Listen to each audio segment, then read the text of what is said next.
WhatsApp पे कचरा के उतरता है, उसे इतिहास मान के प्रारंभ हो जाता है। हाय हाय हाय हाय। गांधी को गाली देते हैं वो जिनके खुद के पता नहीं कि क्या क्या किए हैं उन्होंने। हाय हाय हाय हाय हाय हाय हाय हाय। और जिन्होंने हाथ बांधे हो, जो जवान लड़के सोचते हो कि मैं सही नहीं बोल रहा हूं। आजादी का जो 75वां साल लिख रहा है ना, अमृत महोत्सव, इसमें बता रहा हूं गांधी का कलेजा नापा नहीं जाता, महसूस किया जाता है कि गांधी का कलेजा कैसे होता है। हाय हाय, क्या कहने। आप बताते हैं कि गांधी कौन है? इतिहास की किताब पढ़िए। ये व्हाट्सएप पे सुबह सुबह जो तुम्हें एजेंडा भेजा जाता है ना, जिसे तुम पोटी करते समय पढ़ते हो, उसी लायक ही है वो, क्योंकि उन्होंने भी व्हाट्सएप पे पोटी करी है जो उन्होंने भेजी है आपको। अच्छी बात है। 1932 में पत्रकार लिखे और इस बात को फेसबुक पे लिखना, मैं फर्जी राष्ट्रवादी नहीं हूं कि आपको कोई झूठ बोल के चला जाऊं। 1932 में गोलमेज सम्मेलन में गए थे बापू, सुनो कुणाल, और इंग्लैंड के महाराज ने उनसे मिलने की मंशा जाहिर की। चर्चिल कहता था अधनंगा फकीर है, हर अहंकारी ऐसा ही कहता है सत्य को। रावण भी कहता था कि फकीर है, ये कौन तपस्वी है, इसके साथ ये औरत क्यों रहनी चाहिए, मेरे पास रहनी चाहिए। चर्चिल भी कहता था अधनंगा फकीर है। तो राजा ने कहा कि बुलाओ मिलने के लिए गांधी को। तो आप कभी राजभवन गए हो मिलने के लिए राज्यपाल जी से, राष्ट्रपति जी से मिलने गए हो, तो वहां एक प्रोटोकॉल मिलता है। राष्ट्रपति जी को छुएंगे नहीं, इतनी दूरी पर बैठेंगे, जब इशारा कर देगा एडीसी तो आपको उठना पड़ेगा, ऐसा मिलता है ना प्रोटोकॉल। वो तो दुनिया का सबसे बड़ा आदमी था। और जिस इंग्लैंड का मैं राजा कह रहा हूं, वो आज का इंग्लैंड नहीं, 2/3 दुनिया का मालिक। यूनियन जैक के नीचे पूरी 2/3 दुनिया थी।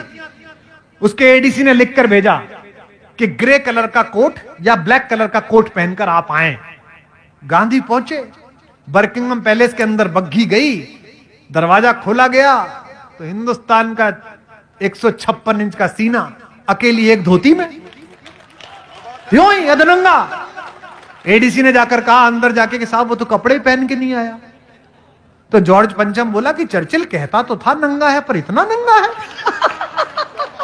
हाँ सच है, आप पढ़िए। गांधी से मिले कि ना मिले, एडीसी ने पूछा सर बुलाऊं कब, वापस भेज दूं।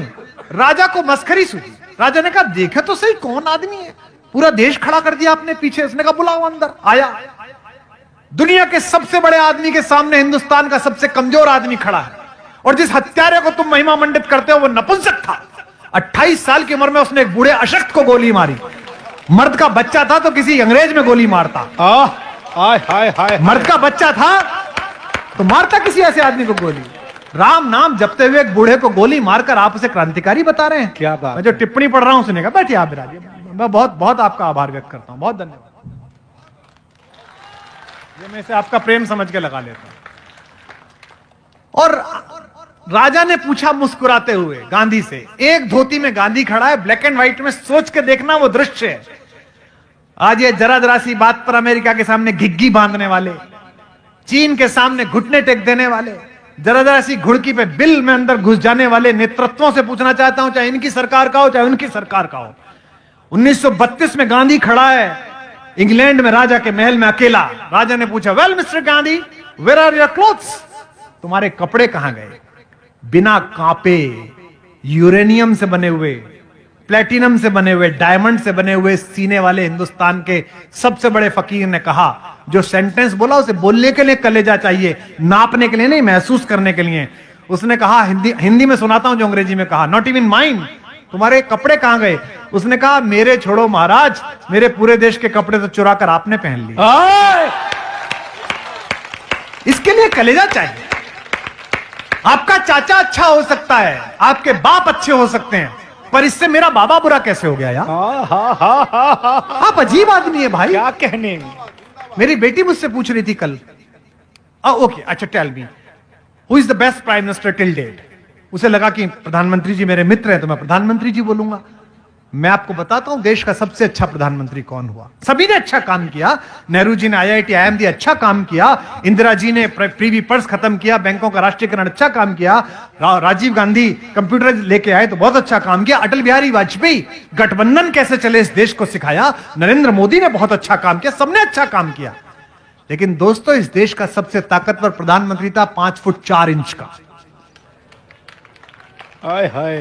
कुछ लोग अभी समझे नहीं। लाल बहादुर इलाहाबाद का वो लाल जिसकी बहादुरी से पूरी दुनिया थर्राती। वाह 19 महीने शासन किया था शास्त्री जी ने। 1000 साल में पहली बार हम जीते थे पाकिस्तान के खिलाफ। पहली बार हमने लड़ाई लड़ी और हम जीते। और सेनाध्यक्ष ने आकर कहा कि साहब वो कश्मीर में बहुत टर्बुलेंस हो रही है। बोले कैसे? बोले वो आते हैं मार के चले जाते हैं। बोले कहां चले जाते हैं? मारो वहां जाके। तो बोले तो सीमा के पल्ली पार चले जाते हैं। तो शास्त्री जी ने कहा पल्ली पार जाके मारो। तो सेनाध्यक्ष बोला साहब ये तो वार हो जाएगी। शास्त्री जी ने कहा देश के नागरिकों को बचाने के लिए शांति हो या युद्ध हो करना ही चाहिए। आपके साथ खड़ा। हाय हाय हाय हाय। इतिहास को किताबों से पढ़ो, अपने नेताओं के चिंटू बनकर मत पढ़ो। इतिहास को पुस्तकों से पढ़ो भाई। ये लाइव जा रहा है, इसे लाखों लोग देख रहे हैं और मैं जानता हूं कि कल मुझे गालियां भी पड़ेंगी। छोड़ेंगे नहीं भक्त। फिर भी कह रहा हूं और यहां भी बैठे होंगे, उनकी गालियों के बीच कह रहा हूं, आमंत्रित कर रहा हूं आप में से जो पढ़ा लिखा हो वो यहां आ जाए। एक माइक में दे दूंगा, आज बहस कर लें। इनका तो दुर्भाग्य है कि इन्होंने खुद ने ऐसों की फौज इकट्ठी कर रखी है जो बोल नहीं पाती। हाँ बिल्कुल सही। कैसे बोलेंगे?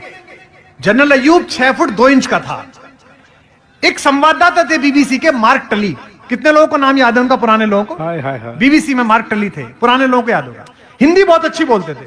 मसूरी में उनका मकान था, मैं भी मिलने जाता था।